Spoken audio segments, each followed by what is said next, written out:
Chapter 27 The Fortress. The first thing that happened, once we entered the door labeled Fruition, as I carried Clancy's head out of the algorithm, was a quick look back. It felt like two sets of train tracks, and our train had left the station where there was no way to retrace our steps. We had made our decision, and there was no idea what might come next. From this viewpoint, we could see how both doors separated the path in divergent roads. One went higher, while ours went lower, and both seemed to come with new conditions attached.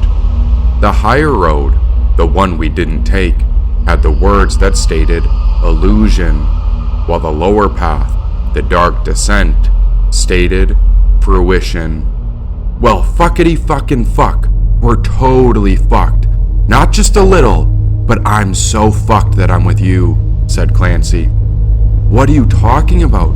You tore off your own head and told me to carry you. Well, I want to go back. Take me back to my body. I want a heart, and you're too selfish and foolish that I can't stand the way you talk to me, said Clancy. Only moments ago, he'd been separated from his heart when he ripped off his own neck and handed me his head. His mind had always been a source of profound and endearing wisdom, but without the heart connection, his tone blended into a sort of madness. We made our choice, and we could not switch to the path on the other side. Then after a moment of silence, a distant voice spoke. In order to feel alive, you must be willing to die. And if you wish to bring it to fruition, then there must be an equal and opposite sacrifice. Offer up your life. The voice's deep resonance came from the darkness ahead. With Clancy's head in my hands, we could not tell who said it. Fuck that shit. Get me back to my heart, because they sound like they're with the CIA. They're going to put chips in our brains, and the only way to stop them is to connect my head back with my heart. Oh, we've got to run away, or else feed my brains to the birds. Let the birds finish me off. I'd rather have my face be eaten by the pigeons of New York and get decent karma before we're totally lost. Then you know what? I can't stand New York City, said Clancy. Hang in there, my friend. We're going to get through this. Now who goes there? Get through this? We're hopeless with you leading us, said Clancy. May we surrender to the discovery of higher wisdom and let go of everything that separates us from one another. May we find the courage to leave behind everything that covers us from the light of love. The voice paused. You wrote that, didn't you? It was the verse from the old Fruition notebook the Magi had given to me. I did write that. But how did you know? We know everything, said the invisible voice. Who is we? See, it's the CIA. Abort mission. Get us back to stitches in the damn illusion, said Clancy. We are not separate, it said. Who are you? I am everywhere and in everything, and so you may call me the Spirit of God, for I am you, and we are one, it said. We searched through the clouds of darkness on this dense path, but nothing was revealed. It seemed that we could only see one step in front of us, and so after enough time, there was only one option. We had to move forward. Backwards! Go back! The CIA always tries to lure you in. Then before you know it, you're on the operating table being raped by aliens, said Clancy. Only when we took the next step ahead did the ground appear, and as for our vision, there were only clouds of obscurity and nothing more. This new experience felt unlucky, ruined, and weird, but with one foot after the other, the ground would catch our foot at just the right moment, and so there was only the choice to surrender. Do you ever wonder about reincarnation? Do you ever wonder if those pugs, with their tongues hanging out of their mouth, are just some old man that used to be a sex addict in his past life? Am I right? Or what if that bulldog that never stops barking is some 400-pound woman who was addicted to Doritos and Pepsi that never stopped farting? And what if those orange street cats used to be hardcore gang members? Have you ever wondered if all the adoption centers are really just housing reincarnated villains? Asked Clancy. Shush, we've got to focus. But my heart! I can't feel my heartbeat, and I'm losing my mind. What's happening? I don't have legs. I can't see shit in this confusion, and it feels like my world has gone blind. Oh, you might as well rip my eyes out, yelled Clancy. That's it. Come a little closer, said the voice beyond the darkness. If I die, I want you to put my head through a grinding machine and turn me into birdseed. At least the pigeons of New York will appreciate my remains while they eat me, said Clancy. But what if the pigeons are reincarnated Mormons? Are you sure you want me to leave you with them? Fuck those pigeons and burn me alive, yelled Clancy. Oh, that really got him going when his mind looped into states of eccentric madness. He went on to give me his opinion on a full range of unique topics, from the dangers of Brazilian waxing to the death toll by fork stabbings each year. It seemed there was an endless storage of bizarre information kept between Clancy's ears. Not so long ago, I relied upon Clancy's wisdom to get us here, and he even led us through the algorithm's computerized room. But what was this path to fruition? Was this dark corridor into the bottom of our tombs? Not a tomb, but a womb. Do not be afraid of death as an end. You should learn to appreciate each day as if each night was your last one living. Each morning we rise, for the spiritual sun does not set. Even after death comes and you leave the body, it is the spirit that decides what comes next, said the voice. Are we dying? Please tell me this voice isn't a bird enthusiast who happens to look after stray New York pigeons. Don't let that spirit turn my beautiful brain into birdseed. Anything but that, said Clancy. Wait, but if we die here, then we'll be reincarnated as something else and come back? At the time of death, we examine your deepest intention, and that is what comes to fruition. Death, then, is pure brilliance. In essence, death is the precursor into all of creation, said the voice. What a bizarre reflection, and it made me think twice, since I don't remember having a choice to live in this body. What would we be if we came back, if our spirit was re-embodied? You weren't this afraid before you were given your last body, said the voice. What body? I don't have one, yelled Clancy. It was so dark in this space that for a moment I wondered if I had lost my eyes. What do you see, Clancy? I see that we're about to die, he said. Now my feet stopped. I didn't want my life to end. What would happen to us if we died right here? Go forward on the path to fruition, said the voice. Another step carried us forward, but the fear made me want to turn back.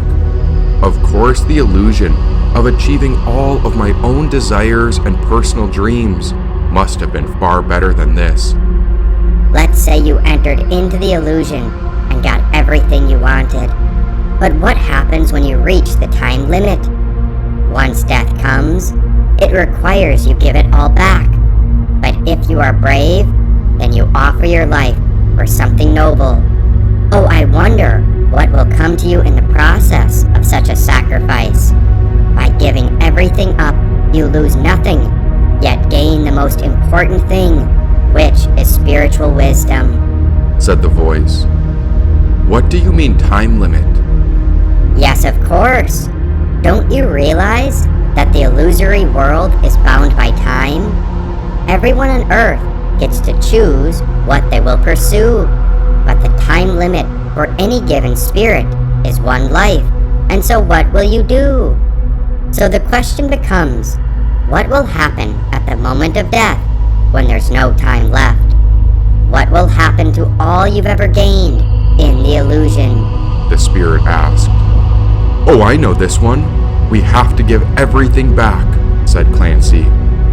We either willingly give it up, or it will be taken from each of us, said the spirit. It was a good contemplation, and so I pondered upon this walk through the fog, unaware of our direction. Even if I achieved everything in one lifetime, then upon the end, I would have to give it back, whether or not I had any spiritual understanding. No matter how much money I made, or how much success I alone achieved, when death came for my body, I would reach the time limit, and then I wouldn't be able to take anything with me. What if life is like an illusion, and we forget about how or why we appeared? We spend our life at work in a job, unaware of where we are going, or why we are there. The same illusion of progress has been handed down from father to son, from mother to daughter, as if we're handed an old piece of chewing gum, and we're instructed to keep on chewing it. We keep the same old patterns alive, chewing and chewing, trying to get a little more juice out of the old stick of gum. We are given a name, told who we are, and we take such pride in this, in our bodies, our minds, and where we are from. Chomping and munching, we end up chewing that gum until we have kids of our own. And one day, when our girls become women and our boys become men, we pull out the gum from our teeth and gift it to our kids when we're too old to keep chewing. We say, now you take this gum and keep chewing away. But is it all an illusion? Now, of course, we must progress, especially in the face of death. But how do we make sense of this finite time limit? At some point in our lives, we must decide on our own how to make sense of this. Surely life has to end, but I don't want to be unprepared for the end of it. All bodies are bound to die, but then what will survive? Said the spiritual voice. This place was so dark and lonesome, but each step continued to appear through the fear. Why, I even remembered a time when I was conflicted about Clancy, but in this dark passage, I was so thankful to have a friend here. Don't feed me to the pigeons. Promise you won't leave my brain behind. I just want to find my heart, and now it's up to you to decide if I will die, said Clancy. Upon this great walk, after many steps were taken, I raised my foot to take another step, when at once a great fortress arose in the distance. There through the fog, I first saw what Clancy and I had been facing. A giant door stood before us when I tried to push it open, but it would not budge. Oh, how do we enter it? With courage and love, the spiritual voice said. Beside this path was a trench of slow-moving water that circled the fortress as a moat. The haze of fog was behind us when I heard footsteps beyond the door as a mysterious being approached. It has taken courage and love to find this place. May we enter your fortress. What will you offer? How do I know you truly have the love and courage required? Said the spiritual voice. I checked my pockets, but there was nothing I carried. The only thing I had was Clancy's mind in his head, but I wasn't about to offer his brain away and separate us from one another. Can I offer you honest work, as I am a strong man who can do many chores? I will work in exchange for bed and food to eat for my friend and I. Now will you open this door? There is no need for work here. Beyond the illusion, there is nothing left undone. This fortress transcends death and time, since this fortress stood long before creation had ever begun, said the voice. But I have nothing else to my name. So what would you like me to give? Tell me who you are. And what is the reason for this fortress? Whose kingdom is this? Kingdom? You think a king lives here? This fortress belongs to a holy queen. Yes, a woman so great that she is the mother who gives birth to all spiritual beings. And if you say you have nothing, then give me your soul, and I will let you pass through. Do you possess the courage and love required to honor my holy throne? She said. My soul, but I've already dedicated my life to a great purpose. I offer all my effort so that the world may be cured from its wickedness. It seems humanity is possessed by a terrible demon who has turned the world into an earth circus. I even tried to help cure the deceiver, and I saw him change when he noticed our inner fire. But ever since then, I have become so hollow and empty that I cannot even remember my own name or what this journey requires. Please let us in. We mean no harm, and we come in peace. Please open the door, and we will help you get whatever you need. You say you have dedicated your life away? And if you are so hollow, then what has happened to your soul? Yet I know you have more to give, so why not offer me your spiritual essence in full? Do this for me, and I will open the door, but only after you pay the toll, she said. I looked down at Clancy, while his eyes peered at me. I think I hear pigeons in there. Don't you dare offer my brains as bird feed. Please don't do it. We're in this together, and that's the only way we're going to get freed, said Clancy. You're right. We must stay together in unity. Why not give up your friend? I'll let you in if you give me his head. If he has lost his body, then maybe he's better off dead, the spiritual being said. This poor soul has offered his body to a great cause. He is a noble being, an extraordinary friend, and if you saw his heart, then you'd know he is the bearer of the world's great wisdom. His purpose is profound, as he sacrificed himself to help relieve the world's suffering. You know nothing about this man, or what he would offer to bring our world together. Clancy is a wise being, and I consider him a long-lost brother. Then I know what you can offer. Give me your heart, said the voice. Now it's up to you, big guy. I've already given mine away, said Clancy. Upon such a request, my heart skipped a beat. Clancy's head almost tumbled out of my hands when I fell to my knees. My heart? But there must be something else. I've already given away so much. Surely if you take my heart away, I'll plunge into nothingness and exist without a purpose. I've seen what happens to the mind when it's disconnected from the heart, and in time I'll go insane. Please, there must be something else. I'm not willing to disconnect my heart from my brain. Courage and love, my dear, and your heart will make a fine offering. I'll open up the door to my fortress as soon as you agree.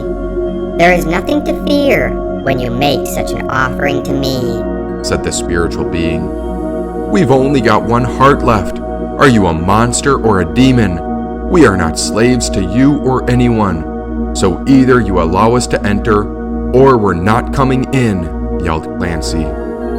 Fine. Then turn around and get lost into the smog of confusion and suffering. This path is not easy, but it is rather simple. All I require is a pure, heartfelt offering, she said. We sat outside the gate for what felt like hours, days, and weeks, but there was nowhere else to go, and any time we asked to enter, the same requirements would repeat. I didn't know anything else about this mysterious being beyond the door, except that they were hungry for a soul or a heart. But what good was I without a heartbeat? Even if I gave it up as an offering, then Clancy and I may never get free. Why do you want my heart? What will you do once you have it? You'll be mine forever, and forever your heart will be connected into my great fortress," she said. "Reveal yourself. If my friend is to offer his heart, then who is he offering it to? Come forth at once. You must open the doorway so that we can see you," said Clancy. Clancy had a brilliant mind, and maybe we could trick them into opening the fortress. Thank God I didn't do this alone. Thank God Clancy was with us. Now a storm began to grow, when the moat below began to thrash with violent waves. We stood upon a narrow path while wind and smoke howled as if a war was about to be waged. Thunder roared, and the woman beyond the door screamed. "If you don't give it up, then wait until your body dies, and I'll get it back eventually," she said. At once the door burst open when an army of guardians emerged to pin my body to the ground. Before we knew it, a dozen of them held Clancy and I down. At last came the veiled woman, while her gown covered her entire body, except for a slit, through which her mysterious eyes stared back. As she stood over us, I imagined this to be the end. It was the end of our time limit, as she revealed a giant curved blade when she pressed it against my neck. "Why won't you give me your heart?" she asked. "Because it already belongs to someone." This shocked her. "Oh, I see. You've given your heart to another woman? Is she your true lover?" asked the veiled woman. "She's not just anyone. My heart belongs to the Divine Mother." Light emerged from the center of this woman's eyes when the guards were shocked before they released us at once. They turned to bow to this veiled woman, and as a source of light rose within the great spiritual woman, she transformed. "My son, welcome back. Enter my fortress, since you have proven yourself with courage and love," she said. The woman knelt before us as she offered us her hand. I rose to my feet with Clancy's head in my arms, but I did not yet understand. As she removed the veil off her face, I saw the purity of that which had been covered. Now it was I who ripped open my chest to offer my heart to her. "Yes, now you recognize me, for I am her, the Divine Mother." Of the whitest clouds, as she revealed herself as the great goddess herself. She was the divine embodiment of the entire universe. "Come as you are.